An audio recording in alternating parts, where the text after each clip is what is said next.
नमस्कार, आप सभी का स्वागत। पीएम के संबोधन से पहले राहुल गांधी ने एक ट्वीट किया है। चीन को लेकर राहुल गांधी ने एक सवाल पूछा है। पीएम देश को बताएं कि चीन को कब बाहर फेंकेंगे।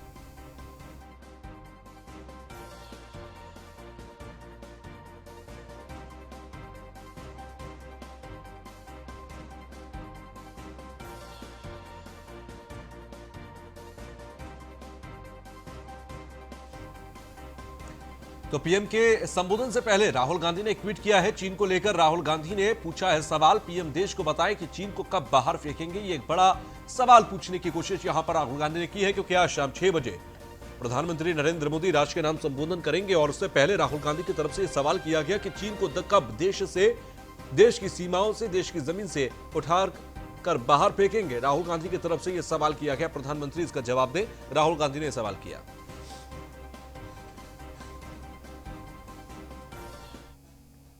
तो आज राष्ट्र को संबोधित करेंगे प्रधानमंत्री नरेंद्र मोदी। शाम 6 बजे राष्ट्र को संबोधित करेंगे। कोरोना काल में अब तक 6 बार संबोधन कर चुके हैं प्रधानमंत्री नरेंद्र मोदी। कोरोना काल में 7वीं बार अब प्रधानमंत्री नरेंद्र मोदी देश को संबोधित करेंगे।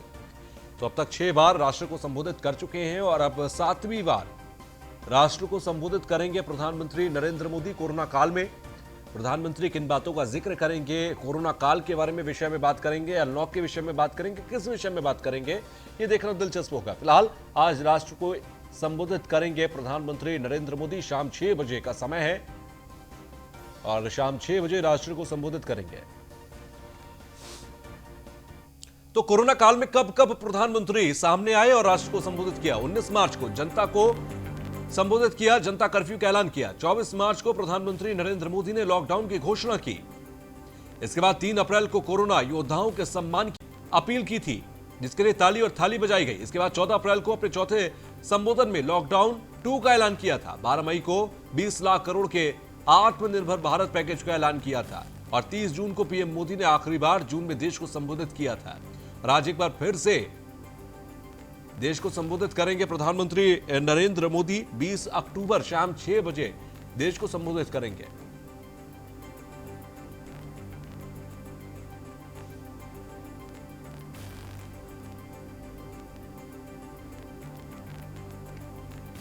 तो कोरोना काल में कब कब प्रधानमंत्री ने संबोधन किया है, हम आपको ये बता रहे हैं। फिलहाल साथ ही साथ आपको ये भी बता दें कि प्रधानमंत्री आज शाम 6 बजे किन बातों का जिक्र कर सकते हैं। कोरोना के विषय में बात कर सकते हैं प्रधानमंत्री, या किसी नई योजना के विषय में बात कर सकते हैं। इसके साथ ही साथ कोई महत्वपूर्ण बात भी हो सकती है जिसको साझा कर सकते हैं।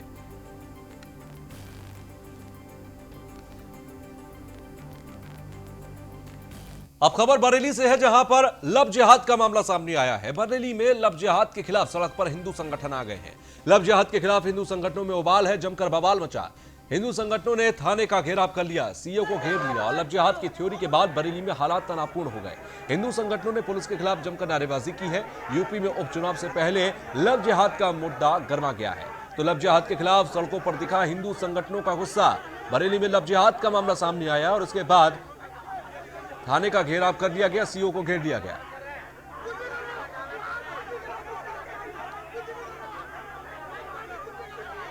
तो आपको बता दें कि एसएसपी मौके पर पहुंचे और हिंदू संगठनों के बवाल की सूचना पर एसएसपी पहुंचे थे और उसके बाद यहां पर मामले को कंट्रोल में लिया गया। ये तस्वीर देखिए उसी दौरान की हम आपको दिखा रहे, जब एसएसपी पहुंचे थाने में और हिंदू संगठनों में काफी उबाल देखा गया।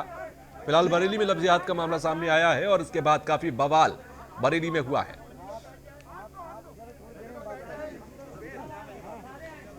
तो उपचुनाव से पहले यहां लव जिहाद का मुद्दा गरमाने लगा। 2 तस्वीर आप अलग अलग देखिए। ये हिंदू संगठन है जो कि सड़कों पर उतर आए हैं। 2 तस्वीर आप देखिए। इन दोनों तस्वीरों में आपको दिखाई देगा कि किस तरीके से यहां पर हिंदू संगठनों ने हंगामा काटा है। तो लव जिहाद का ये पूरा मामला है और लव जिहाद के मामले पर हंगामा करते नजर आए। लाठीचार्ज भी यहां पर देखिए करना पड़ा, पुलिस को लाठीचार्ज भी यहां पर करना पड़ा। हालात को कंट्रोल में लेने के लिए, नियंत्रण में लेने के लिए लाठीचार्ज करना पड़ा।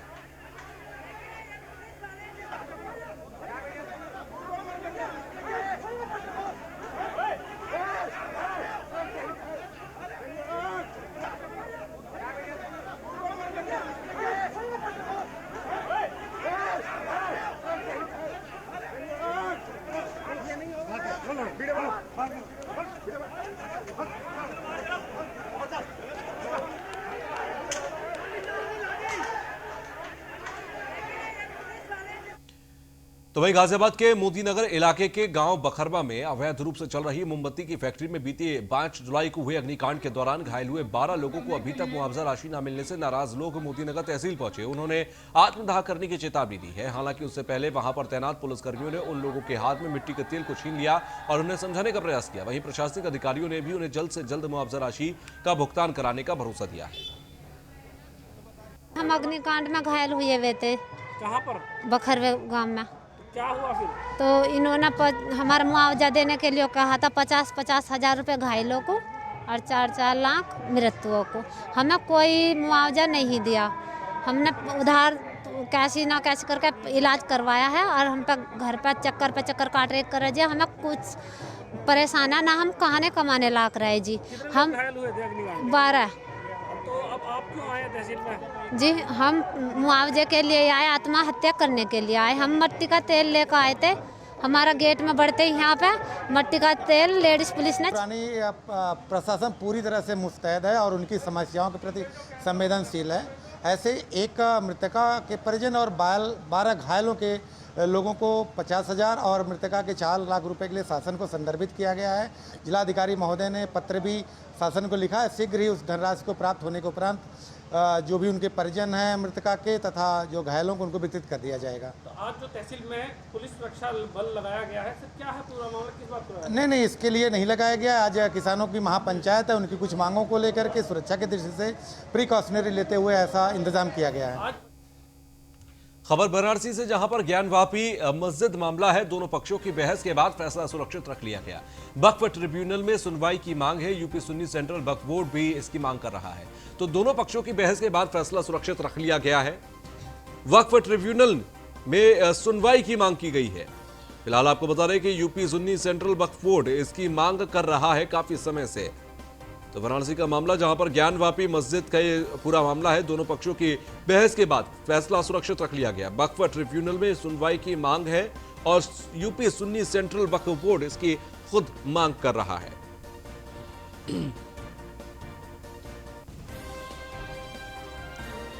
तो वाराणसी का मामला, जहां पर ज्ञानवापी मस्जिद का ये पूरा मामला और फिलहाल फैसला सुरक्षित रखा गया। दोनों पक्षों की बहस के बाद ये फैसला सुरक्षित रखा गया। वक्फ ट्रिब्यूनल में सुनवाई की मांग की गई है। यूपी सुन्नी सेंट्रल वक्फ बोर्ड इसकी मांग कर रहा है कि वक्फ ट्रिब्यूनल के अंदर इस पूरे मामले की सुनवाई की जाए। तो ज्ञानवापी मस्जिद का ये पूरा मामला वाराणसी से, दोनों पक्षों की बहस के बाद ये फैसला सुरक्षित।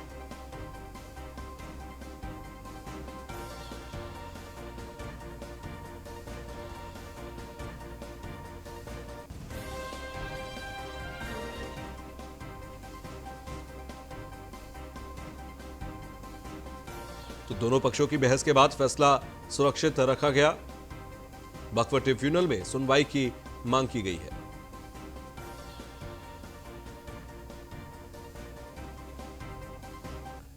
तो महोबा के पूर्व एसपी मणिलाल पाटीदार की तलाश तेज कर दी गई है। प्रयागराज के क्राइम ब्रांच को यह जिम्मेदारी दी गई है। क्राइम ब्रांच ने तेज कर दी है फरार चल रहे आईपीएस की तलाश। राजस्थान में भी फरार आईपीएस की तलाश में छापेमारी की जा रही है। क्राइम ब्रांच ने आईपीएस की तलाश में राजस्थान में छापेमारी की। घर और रिश्तेदारों के यहां भी तलाशी की जा रही है। कोई सुराग फिलहाल हाथ नहीं लगा। अन्य जिलों में भी पुलिस की ओर से रखी जा रही है नजर। आईपीएस मणिलाल पाटीदार ले सकता है कोर्ट के अंदर शरण। आपको बता दें कि यमुना पार क्राइम ब्रांच प्रभारी वृंदावन राय समेत कई लोगों को लगाया गया है और कुछ दिन पहले भी राजस्थान के उनके निवास पर छापेमारी की जा चुकी है। संदिग्ध मोबाइल नंबर सर्विलांस पर लेकर लोकेशन ट्रेस कर रही है पुलिस। और महोबा के व्यापारी इंद्रकांत की मौत मामले में फिलहाल फरार चल रहे हैं ये मणिलाल पाटीदार। कुछ दिन पहले भी राजस्थान के निवास पर छापेमारी की जा चुकी है। खबर नोएडा से, जहां पर प्रदूषण की रोकथाम के लिए नोएडा प्राधिकरण की पहल नजर आई है। प्राधिकरण की ओर से सड़कों पर पानी का छिड़काव किया जा रहा है। 96 किलोमीटर सड़कों पर पानी का छिड़काव किया जा रहा है। साथ ही आपको बता दें कि प्राधिकरण की ओर से 77 टैंकर पानी का छिड़काव किया गया। प्रदूषण फैलाने वालों पर 5,65,000 रुपए का जुर्माना लगा है। नगर पालिका के अधिशासी अभियंता पर 1 लाख रुपए का जुर्माना। कूड़ा सड़कों पर डालने पर 1 लाख रुपए का जुर्माना।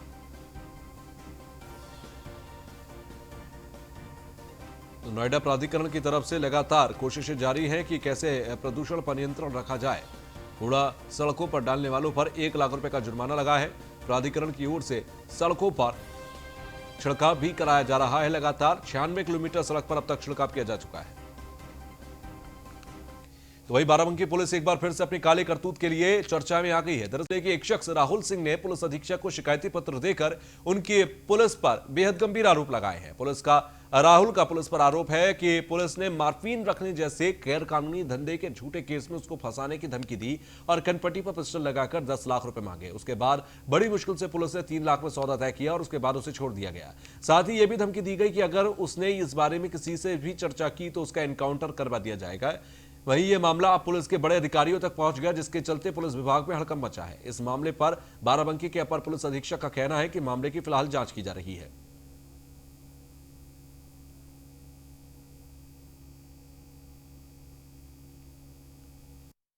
परसों शाम को हमको जो है मसौली चौराहे से उठा लिया गया 2 गाड़ियों के साथ। मेरा नाम राहुल सिंह है, मसौली कस्बे में रहते हैं। तो मसौली चौराहे से 100 मीटर रास्ते पे अंदर मार्केट है, मोहरंग गिट्टी का दुकान है और प्लस जो है इंटरलॉकिंग मशीन लगाने का प्लान था अभी नवराज से। और जो है अभी हम लोन कराए थे 10 लाख रुपये लघु उद्योग से, मसौली यूनियन बैंक से पैसा निकला और आधा पेमेंट खर्चा हो गया था, आधा पेमेंट बाकी था मटेरियल के लिए। शाम को आए थे, नवराज चालू हो रहा है और थोड़ा सामान लेना था पूजा पाठ के लिए। चौराहे खड़े थे, एक संदीप नामक लड़का था, संदीप यादव, वो जो है रहने वाला है तुर्कानी का, हीरापुर का लड़का है मेरा मित्र अनूप वर्मा। उसके माध्यम से उसको 15 बीघे समझाने थे, वो चौराहे मिल गया। हाईवे किनारे एकदम खड़े थे, उसने बोला भैया 15 बीघे ज़मीन मैनेज करा दो। हाईवे पर एक पार्टी आ रही, बात करना, उससे बात कर रहे थे, पता लगा उतनी ही देर में 2 गाड़ी आके खड़ी हो गई। एक ब्रेजा थी वाइट कलर की, एक बेलेनो कार थी नीली कलर की, जिसमें ब्रेजा में हमको धक्का देकर बैठा लिया गया और उसके बाद में मोबाइल छीन लिए और जो है हमसे पूछे कि उन्हें मार्फिन बेचने आए थे क्या यहाँ पे।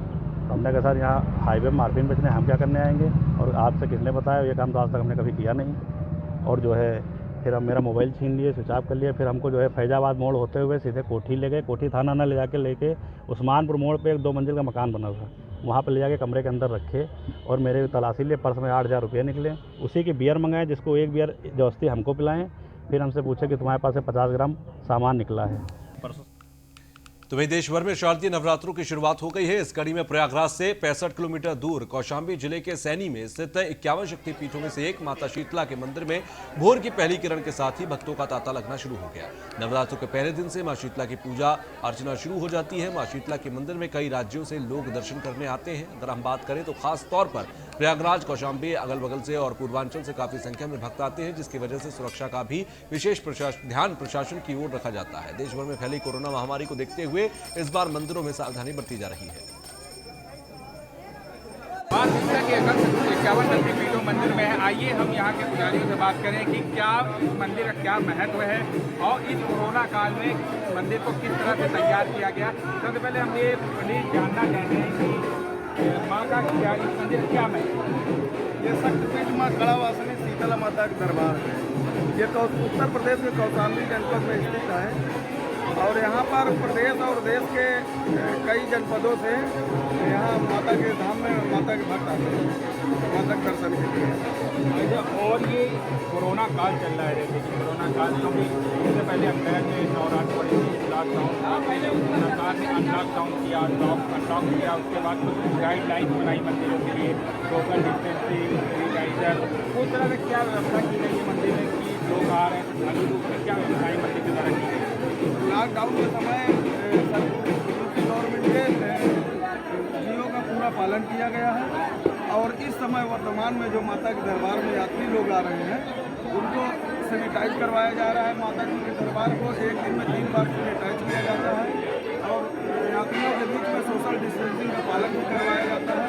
जो भी सरकार की गाइडलाइन है उसके अनुसार माता जी के दर्शन भक्तों को करवाया जाता है। अगर बात करें नवरात्रि चल रही है तो विशेष तौर पर नवरात्रि में माँ शीतला के धाम में काफ़ी दूर कहाँ से लोग आते हैं। हमारे यहाँ पूर्वांचल की ये आराध्य देवी हैं। तो यहाँ बनारस, मिर्ज़ापुर, जौनपुर, आजमगढ़, गोरखपुर, बलिया और इधर प्रतापगढ़, सुल्तानपुर, अमेठी, रायबरेली, कानपुर, फतेहपुर, कौशाम्बी, इलाहाबाद, मिर्ज़ापुर सहित अनेक जनपद के लोग माता के भक्त हैं। आपका नाम? देखिए, ये हमारे साथ पंडित जी थे जिन्होंने बताया कि कोरोना काल को किस तरह से मंदिरों में व्यवस्थाएं की गई हैं, सैनिटाइज किया जा रहा है। जो भी भक्त करा रहे हैं सोशल डिस्टेंसिंग का भी ध्यान पूरी तरह से उत्तर प्रदेश सरकार की बात करें तो कोरोना काल को लेकर जो भी गाइडलाइंस बनाई गई है मंदिरों के लिए और जो भी व्यवस्थाएं बनाई गई उनका पूर्णतः क्या अगर बात करें तो शीतला धाम में वहाँ के जो पुजारी हैं, वहाँ की जो संस्था है उसका पूर्ण रूप से निभा रही है और उसका पालन कर रही है। आशीष पांडे, न्यूज़ 1 इंडिया, कोशम। तो वहीं शारदीय नवरात्र का चौथा दिन आज चौथे दिन मां कुष्मांडा की हो रही है पूजा अर्चना। माता के मंदिरों में भक्तों का तांता लगा है। इटावा में शारदीय नवरात्र में काली वाहन मंदिर के बाहर जिला प्रशासन मुस्तैद है। यहाँ काली वाहन माता रानी का भव्य श्रृंगार किया गया। वहीं कानपुर के बर्रा में दामोदर नगर में मां वैष्णो देवी का मंदिर बनाया गया है, जहां बाकायदा माता के दर्शन प्राप्त करने के लिए बड़ी संख्या में भक्त पहुंच रहे हैं। तो वाराणसी, इटावा और कानपुर 3 जगह की तस्वीर हम आपको दिखा रहे हैं। आज पूरे दिन यहां पर माता के जयकारे गूंजते रहे।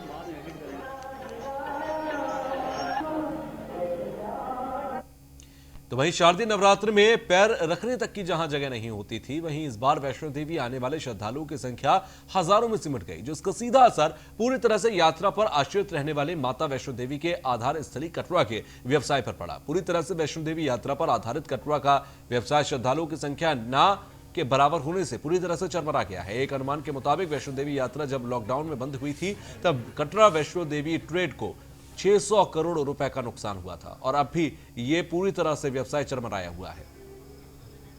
माता के नवरात्रे शुरू हो चुके हैं और न्यूज़ 1 इंडिया की टीम पहुंची है वैष्णो देवी कटरा, जहां भीड़ बिल्कुल भी नहीं है। श्रद्धालु का जो यहाँ तांता लगा हुआ रहता था, यहाँ पैर रखने की जगह नहीं होती थी। करीब 50,000 श्रद्धालु नवरात्रों में रोज दर्शन करते थे, लेकिन वहीं अब 5,000 की संख्या भी नजर नहीं आ रही है, जिसको लेकर व्यापार भी काफ़ी ठप हो चुका है। हमारे साथ में एक दुकानदार है, उनसे पूछते हैं कि व्यापार पे कितना असर पड़ा है।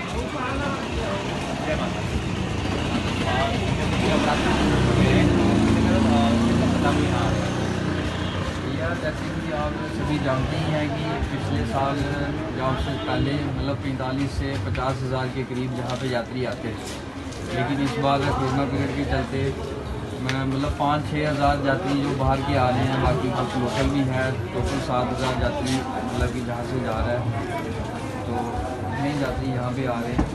व्यापार पे क्या फर्क पड़ा है, जैसे कि श्रद्धालु कम आ रहे हैं, व्यापार पे क्या फर्क पड़ा है? व्यापार पे सर काफ़ी फर्क पड़ा है। जैसे ड्राई फ्रूट वाले हो गए, हमारी तो ड्राई फ्रूट की दुकान है, मैं ड्राई फ्रूट की बात करूँगा। जैसे हमारा यात्री कम है, तो की वजह से हमने जो स्टोर किया वो माल कोल्ड स्टोर में पड़ा हुआ है, तो वो भी हमारा भैया अगर जब माल बिकेगा नहीं तो नेचुरली बात है वो ख़राब होगा ही होगा। तो काफ़ी लाखों करोड़ों का ड्राई फ्रूट का जो कटरा में माल खराब। जहाँ देश और दुनिया में कोरोना महामारी ने अपने पैर पसार रखे हैं, वहीं माता वैष्णो देवी में शारदीय नवरात्रे के दूसरे दिन भी सन्नाटा पसरा नजर आ रहा है। जहां हर साल भक्तों का तांता लगा रहता था, वहीं इस बार भक्तों की संख्या हजारों में सिमट के रह गई है। मेरे सहयोगी ऋषभ भारद्वाज के साथ मैं भी भोर इकबाल, कटरा। तो इसी के साथ फिलहाल के लिए बुलेटिन में बस इतना ही। आगे भी खबरों का सिलसिला जारी है, देखते रहिए न्यूज़।